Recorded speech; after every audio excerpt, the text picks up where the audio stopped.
आता वेळ झाली आहे आम्ही विचारलेल्या प्रश्नावर तुम्ही दिलेला कौल पाहण्याची। तो कौल पाहण्यासाठी जाऊया आपल्या पोल सेंटरवर। आजचा आपला प्रश्न परत एकदा बघूया। मतमोजणी आधी विरोधकांकडून कार्यकर्त्यांना सावधानतेचं आवाहन। इतक्या सावधानतेची गरज आहे असं वाटतं का? एकूण 46,000 मतं यूट्यूबवर। 83% होय म्हटलंय, 14% नाही। इंस्टाग्रामवर एकूण 4,000 मतं।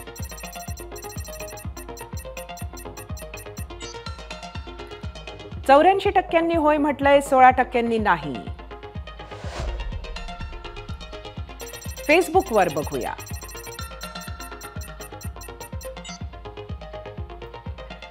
सदुसष्ट 67% होय म्हटलंय, 33% नाही।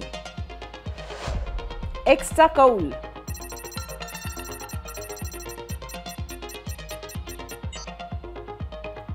नव्वद 90% होय म्हटलंय, 10% नाही।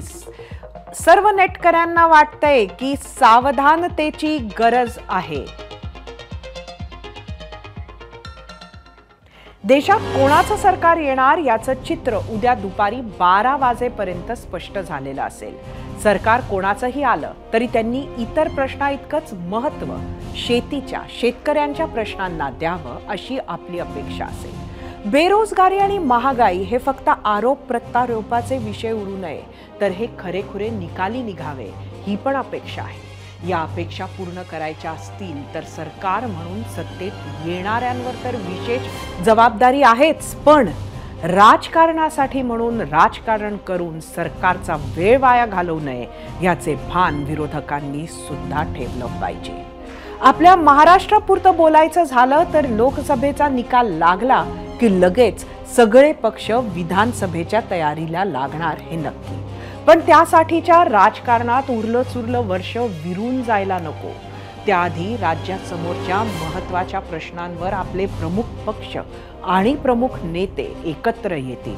केंद्रात जे नवे सरकार येईल त्याच्या समोर महाराष्ट्रासाठी एकी दाखवतील, महाराष्ट्राचे प्रश्न एकजुटीने मांडतील अशी आशा करूया। 0 आवरमध्ये वेळ झाली आता इथेच थांबण्याची, पण उद्या सकाळी 6 वाजेपासून घेऊन येत आहोत लोकसभा निकालाचं सुपर फास्ट कव्हरेज। अचूक, वेगवान आणि कोणत्याही ब्रेक शिवाय नॉन स्टॉप निकाल। या निकालाचं मुद्देसूद विश्लेषण, विजय पराभवाची कारणं सांगणारे महाराष्ट्रातील दिग्गज तज्ञ, सर्व प्रमुख नेत्यांच्या एक्सक्लुझिव्ह प्रतिक्रिया, हे सारं काही आपल्याला एबीपी माझावर पाहायला मिळणार आहे। देशानं कोणाच्या बाजूने दिला आहे आपला कौल पाहण्यासाठी, यातील थरार अनुभवण्यासाठी उद्या सकाळी 6 वाजता पुन्हा भेटूया।